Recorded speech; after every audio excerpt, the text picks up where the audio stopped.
News 18 Madhya Pradesh Chhattisgarh आपके साथ मैं हूं अपर्णा मौजम। शुरुआत कर रहे हैं लकी वोटर की खबर के साथ। भोपाल में वोटर की चमकी है किस्मत, लकी ड्रॉ में निकली डायमंड रिंग।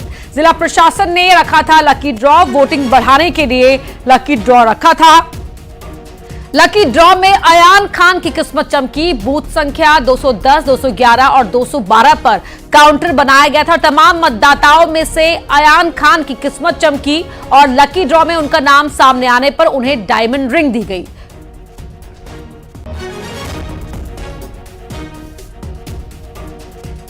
तो डायमंड रिंग दिखाते हुए और वोटर्स को वोटिंग के लिए प्रेरित करने के लिए ये जिला प्रशासन ने स्कीम निकाली थी कि जो लकी ड्रॉ में जिस वोटर का नाम निकलेगा उसे इनाम दिया जाएगा। इनाम में लकी ड्रॉ में मिले इनाम में अयान खान को मिली डायमंड रिंग। तो ये अयान खान डायमंड रिंग दिखाते हुए जिला प्रशासन ने ये लकी ड्रॉ रखा था।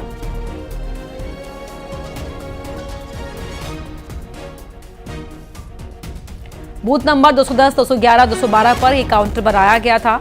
वोटिंग बढ़ाने के लिए लकी ड्रॉ रखा गया था। लकी ड्रॉ में डायमंड रिंग निकली, अयान खान की किस्मत चमकी।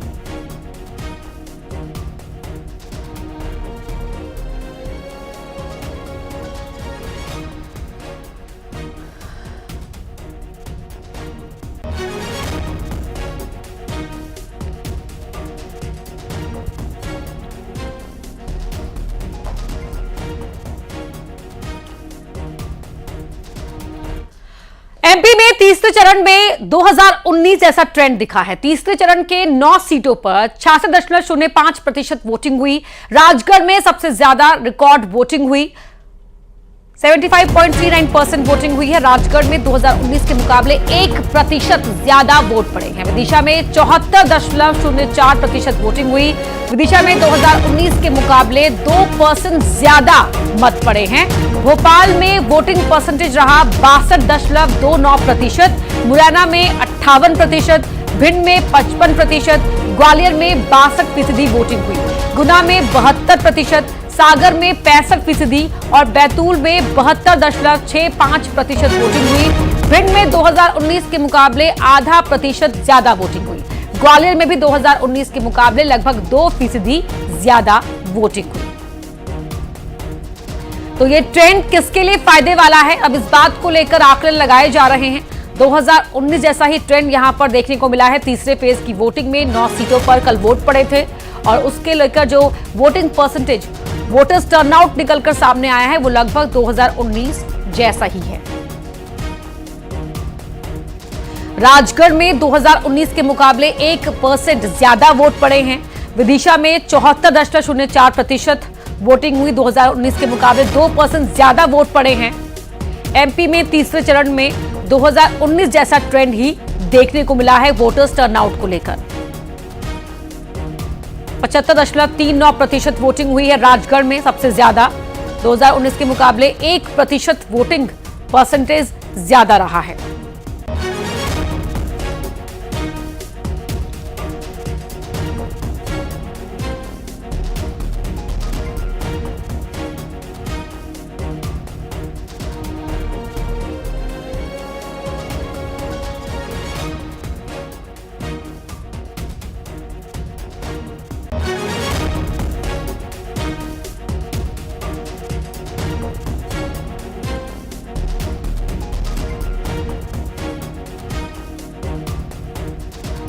उन्नीस 2019 जैसा ही ट्रेंड देखने को मिला है। अब जो सियासत के जानकार हैं, राजनीतिक विश्लेषक हैं, वो एक्सपर्ट अब ये मंथन कर रहे हैं कि ये ट्रेंड किसके फायदे में है। ईवीएम में प्रत्याशी की किस्मत तो अब कैद कर दी है जनता ने, लेकिन जो ट्रेंड निकलकर सामने आया है तीसरे फेज में वो 2019 वाला ही है। हमारे साथ हमारे सहयोगी जुड़ रहे हैं अलग अलग लोकेशन से। भोपाल से शैलेंद्र चौहान हमारे साथ लाइव जुड़ चुके हैं, ग्वालियर से सुशील कौशिक, दिनेश यादव है विदिशा से और अशोक अग्रवाल शिवपुरी से हमारे साथ जुड़ चुके हैं। आपको टीवी स्क्रीन पर दिखाई दे रहे हैं। बात करें शैलेंद्र, तो वोटर्स टर्नआउट जो निकलकर सामने आया थर्ड फेज की वोटिंग में वो 2019 जैसा वाला है। अब सवाल ये कि पिछले जैसा ट्रेंड देखने को मिला है, अभी किसके फायदे में रहेगा? देखिए, अगर हम बात करें तो पहले 2 चरण में वोटिंग परसेंट काफ़ी डाउन रहा था, लेकिन तीसरा जो चरण है उसमें बम्पर वोट डले और अच्छी संख्या में वोटर्स घर से निकले। तो कहीं ना कहीं ये जो मुहिम थी लगातार जो जन जागरूकता की, उसका असर दिख रहा है कि गर्मी के बावजूद वोटर्स घर से निकला। अब हम ट्रेंड की बात करें तो मध्य प्रदेश में इन सीटों में 3 बड़ी ऐसी सीट थी जहां पर बड़े चेहरे थे, ज्योतिरादित्य सिंधिया हो, शिवराज सिंह चौहान और दिग्विजय सिंह। तो 2 जो सीटें विदिशा की और गुना की, यहां पर वोटिंग परसेंट बहुत अच्छा रहा है, बड़ा है। तो बीजेपी ये मानती रहती है कि जहां वोट प्रतिशत बढ़ता है तो उसे फायदा मिलता है।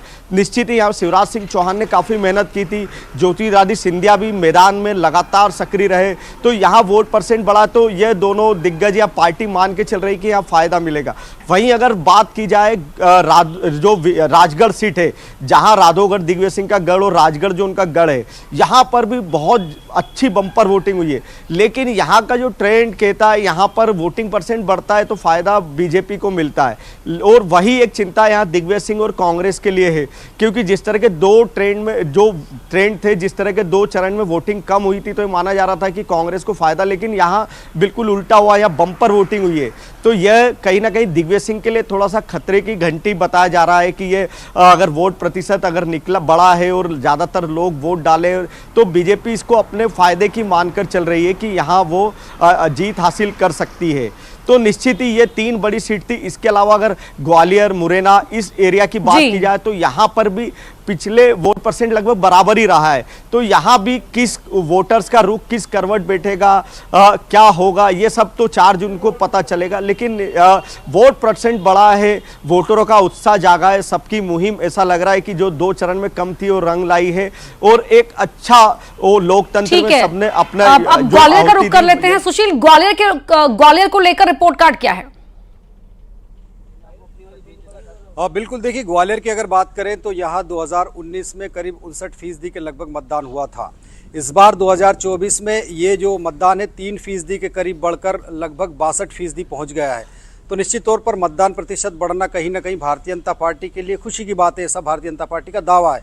क्योंकि अगर आंकड़ों पर गौर करें तो साल 2014 के चुनाव में ग्वालियर में करीब 51-52% के लगभग मतदान हुआ था। उस समय भारतीय जनता पार्टी ने ये सीट लगभग 30,000 मतों के अंतर से जीती थी।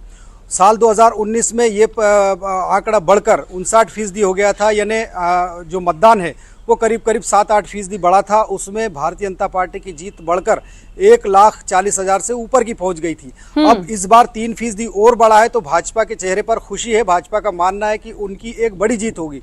वही कांग्रेस बीजेपी इस बात को लेकर विश्वास करती है कि अगर वोटर्स टर्नआउट बढ़ रहा है तो वो उसके पक्ष में बढ़ रहा है। दिनेश यादव से जानते हैं विदिशा का हाल, क्योंकि विदिशा को लेकर भी जो आंकड़े बता रहे हैं कि पिछले बार के मुकाबले ज्यादा वोटिंग हुई है यहाँ पर।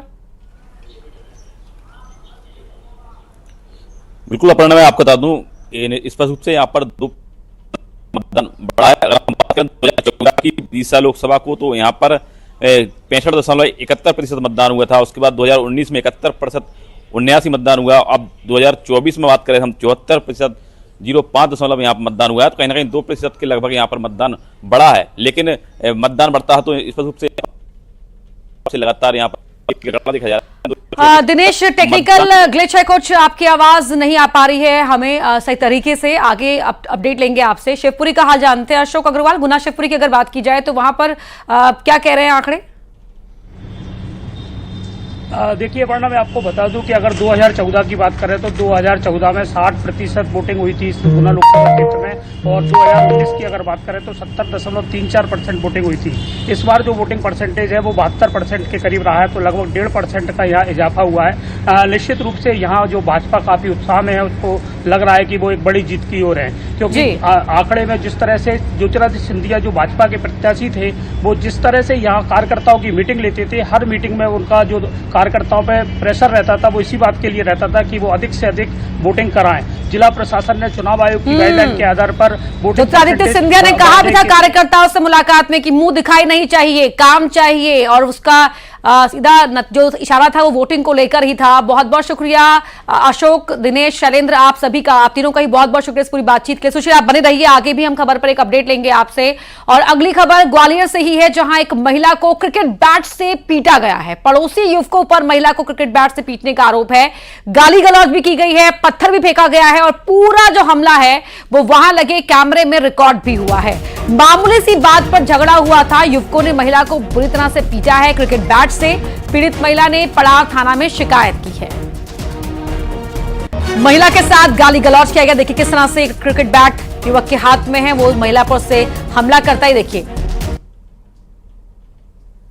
और तमाम युवक यहां पर इकट्ठा होकर, देखिए एक युवक तो रुक जाता है लेकिन दूसरा युवक उसके हाथ से बैट लेके महिला पर हमला भी कर देता है। और वहां लगे सीसीटीवी में यह घटना रिकॉर्ड हो गई है। बैट फेंकता है, पत्थर फेंकता है, जो उसके हाथ में आता है वो फेंकता है। मामूली सी बात पर झगड़ा हुआ था। वो मामूली सी बात क्या थी, हमारे सहयोगी सुशील हमें बताएंगे। तस्वीरें आपको दिखा रहे हैं एक्सक्लूसिव कि किस तरह से यहां ये सारे लड़के घेर कर एक महिला के साथ झगड़ा कर रहे हैं, बैट से उस पर हमला करते हैं। सुशील जुड़े हुए हैं हमारे साथ ग्वालियर से ही। सुशील, हुआ क्या था, कौन थे ये युवक, महिला का इनसे क्या झगड़ा था, जरा बताएं। बिल्कुल, देखिए पड़ाव थाना क्षेत्र का पूरा घटनाक्रम है। 5 मई का ये वाकया है। यहाँ पड़ोस में ही रहने वाले 2-3 युवकों का जो पड़ोस में रहने वाली महिला है उनके साथ किसी बात को लेकर तकरार हुई। पहले भी इन परिवारों में विवाद हो चुके हैं छोटे मोटे, और यही वजह है कि छोटी मोटी बात को लेकर ही अक्सर इन परिवारों में विवाद हो जाता है। ऐसा ही विवाद 5 मई को हुआ था पड़ाव थाना क्षेत्र में, और उस विवाद के बाद जब महिला की तरफ से इसका विरोध किया गया तो इन युवकों ने इस महिला को बल्ले से पीटा। इसके अलावा पत्थरबाजी भी की गई है। हालांकि शुरुआत में जब महिला की तरफ से इस मामले की शिकायत की गई थी पड़ाव थाने में तो छोटा मोटा विवाद मानकर पुलिस ने इसमें एफआईआर दर्ज नहीं की थी। लेकिन इस घटनाक्रम का पूरा जो वाकया है सीसीटीवी में कैद हो गया था, और यही वजह है कि जब सीसीटीवी फुटेज लेकर परिवार पहुंचा तो उसके बाद इसमें मारपीट सहित अन्य धाराओं में केस दर्ज किया गया है। और पुलिस जो है इन युवकों की अब तलाश कर रही है, और निश्चित तौर पर कहीं ना कहीं जिस तरह से मारपीट हो रही है, बल्ले से महिला के साथ मारपीट हो रही है, इसके अलावा पत्थर भी फेंके गए हैं, तो अब पुलिस का कहना है कि इसमें जल्दी उचित कार्रवाई की जाएगी इन लोगों के खिलाफ। और प्रारंभिक तौर पर यह है कि छोटी मोटी बातों को लेकर इन पड़ोसियों में झगड़ा होता है, और इसी तरह का मामूली बात को लेकर झगड़ा हुआ था। ठीक है सुशील, बहुत शुक्रिया आपका इस पूरी जानकारी के लिए। बढ़ते हैं आगे और अब बात जबलपुर की करेंगे। जबलपुर में डीजल चोरी के आरोप में ड्राइवर को पीटा गया है। ट्रांसपोर्टर कर्मियों ने बेरहमी से पिटाई की है। प्लास्टिक पाइप से ड्राइवर को पीटा गया। पिटाई का वीडियो बनाकर वायरल कर दिया गया। अगली बड़ी खबर जबलपुर से, जहां डीजल चोरी के आरोप में बेरहमी से ड्राइवर को पीटा गया है। आरोप लगा है ट्रांसपोर्ट कर्मियों पर। प्लास्टिक पाइप से ड्राइवर को पीटा गया है। पिटाई का वीडियो वायरल कर दिया गया है।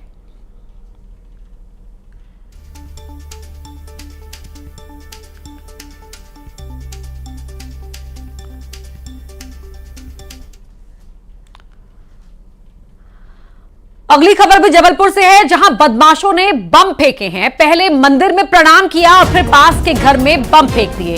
गुंडा टैक्स और रंगदारी नहीं देने पर बम फेंके गए हैं। क्षेत्र के बदमाश आनंद ठाकुर पर बमबाजी के आरोप लगे हैं। बम फेंकने और फायरिंग की घटना देखिए यहां सीसीटीवी में रिकॉर्ड हो गई। ये आप इस शख्स को देख रहे हैं, ये बम फेंक रहा है घर के अंदर।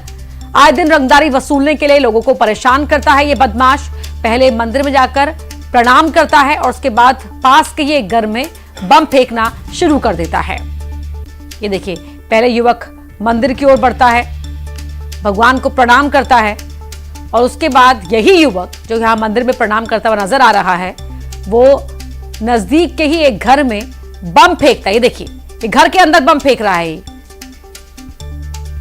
और उसके बाद वहां से भाग जाता है। इसकी नीयत जो थी वो घर में रह रहे लोगों को डराने की थी, धमकाने की थी। गुंडा टैक्स और रंगदारी नहीं देने पर इसने बम फेंके हैं। आनंद ठाकुर इसका नाम बताया जा रहा है। इस पर आरोप है कि ये इस तरह आए दिन लोगों को परेशान करता है रंगदारी के लिए।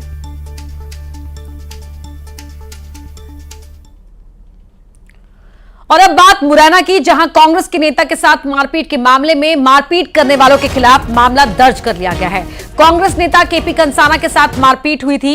सराय छोला थाना क्षेत्र के नायकपुरा गांव की घटना है। पुलिस ने दोनों ही तरफ से क्रॉस एफआईआर दर्ज की है। 8 लोगों के खिलाफ मामला दर्ज किया गया है। अब पुलिस आरोपियों की तलाश कर रही है।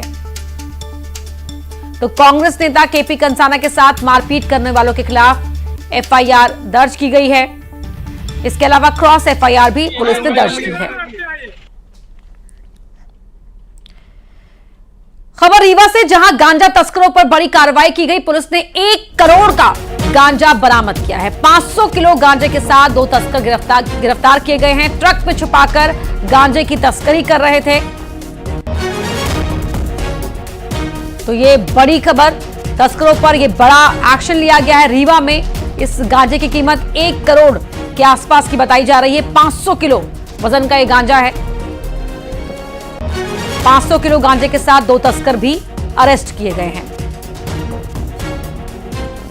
जिसको एक अच्छी सफलता मिली है और उद्योग नगर जो है चौराहा थाने के अंतर्गत, वहां पर एक ट्रक की जब्ती की गई है, जिसमें 5 क्विंटल गांजा पकड़ा गया है। और इसके पास से जो गांजा जब्त हुआ है उसकी जो है और जो ट्रक है और जो पूरी कीमत है वो करीब 1.5। शहडोल में गैंगरेप के 5 आरोपी गिरफ्तार किए गए हैं। उमरिया रीवा से आरोपी गिरफ्तार किए गए हैं। आरोपी के घर पर बुलडोजर भी चलेगा। 10वीं की छात्रा से गैंगरेप करने का आरोप है इन 5 लोगों पर। शहडोल के कोतवाली थाना क्षेत्र की यह घटना है। आरोपियों के घर पर बुलडोजर एक्शन भी लिया जाएगा। शहडोल में इनकी गिरफ्तारी हुई है। उमरिया रीवा से इन्हें पकड़ा गया है। 10वीं की छात्रा के साथ इन लोगों ने गैंगरेप किया था।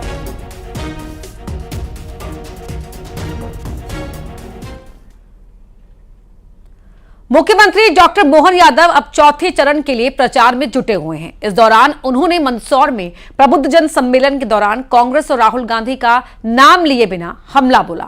उन्होंने कहा कि आज शहजादा, उनकी बहन और मां जमानत पर है और जो जमानत पर हैं वो जेल में जाएंगे। तो जमानत पे कौन कौन है?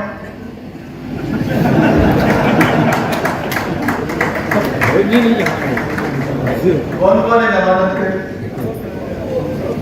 है ना? है कि नहीं? अब शहजादा बोलो, क्या के मशीन,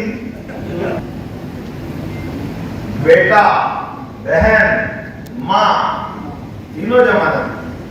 तो जो जमानत पे है, जो सिद्ध हो गए तो जाएंगे कहां?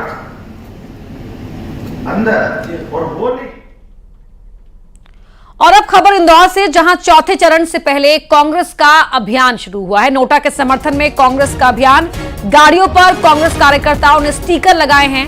2 लाख गाड़ियों पर स्टिकर लगाने का अभियान है। अक्षय कांति बम के नाम वापसी के बाद नोटा को कांग्रेस यहां प्रमोट कर रही है।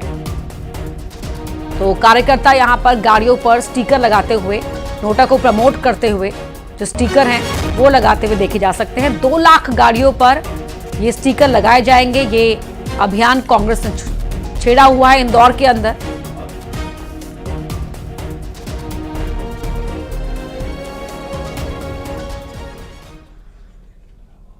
कल भोपाल लोकसभा की 7 विधानसभा सीटों में हुए मतदान के बाद ईवीएम की सुरक्षा बढ़ा दी गई। 2000 से ज्यादा मतदान केंद्रों की ईवीएम को पुरानी जेल के स्ट्रांग रूम में सुरक्षित रखा गया है। पुरानी जेल में बने स्ट्रांग रूम की 3 लेयर में सुरक्षा की जा रही है। निगरानी के लिए सीसीटीवी लगाए गए हैं। राजनीतिक दलों के कार्यकर्ता भी इन ईवीएम पर सीसीटीवी की मदद से नजर बनाए हुए हैं।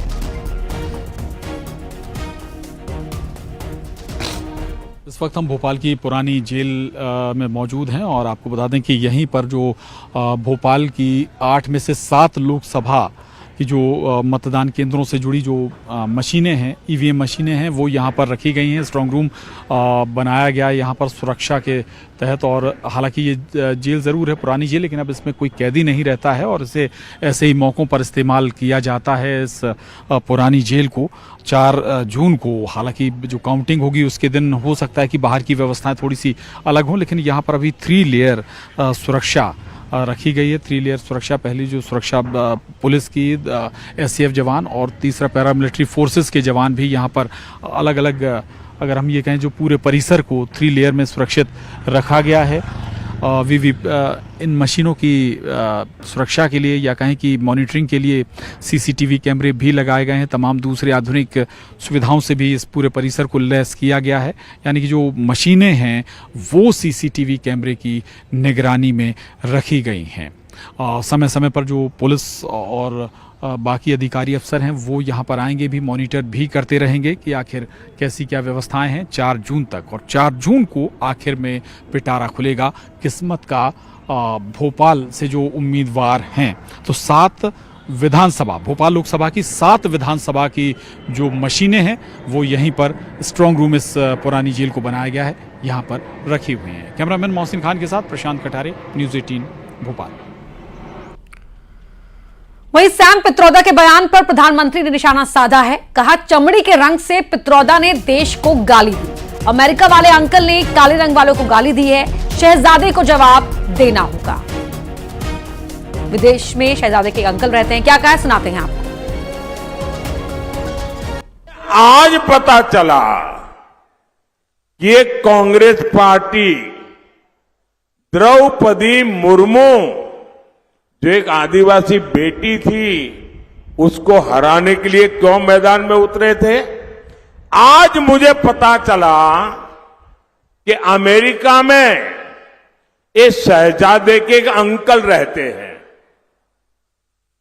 ये शहजादे के अंकल वो उनको फिलोसोफर एंड गाइड है। और जैसे क्रिकेट में आजकल थर्ड एम्पायर होता है ना, कोई कंफ्यूजन हो तो थर्ड एम्पायर को पूछते हैं, और वैसे ही ये शहजादे ये थर्ड प्लेयर को कंफ्यूजन होते हैं तो सलाह लेते हैं।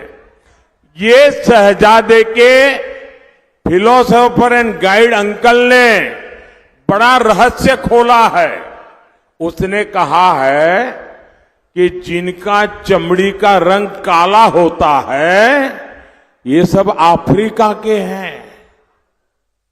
मतलब आप सबको, मेरे देश के अनेक लोगों को चमड़ी के रंग के आधार पर उन्होंने इतनी बड़ी गाली दे दी। तब जाकर के मुझे समझ आया कि चमड़ी का रंग देख करके उन्होंने मान लिया कि द्रौपदी मुर्मू भी अफ्रीकन है और इसलिए उनकी चमड़ी का रंग काला है तो उनको हराना चाहिए। ये सोच आज पहली बार मुझे तो पता चला कि ये दिमाग कहां काम कर रहा है इनका, ये देश को कहां ले जाएंगे। अरे चमड़ी का रंग कोई भी हो, हम तो श्री कृष्ण की पूजा करने वाले लोग हैं, जिसकी चमड़ी का रंग यहां हम सब जैसा रंग था। अपना एमपी में फिलहाल इतना ही। खबरें लगातार जारी हैं, आप जुड़े रहिए।